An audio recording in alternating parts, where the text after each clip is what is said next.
মই আছোঁ এতিয়া বম্বেৰ কি বুলি কয় কি আছিল ঠাইখিনিৰ নাম মহাৰাষ্ট্ৰৰ নহয় এইখিনি ঠাইখিনিৰ নাম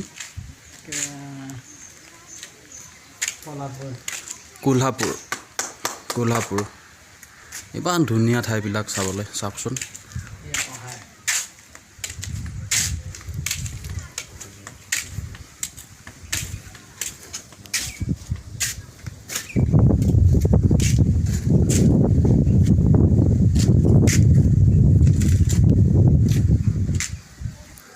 এইবিলাক হৈছে কোম্পানীৰ কোৱাৰ্টাৰ।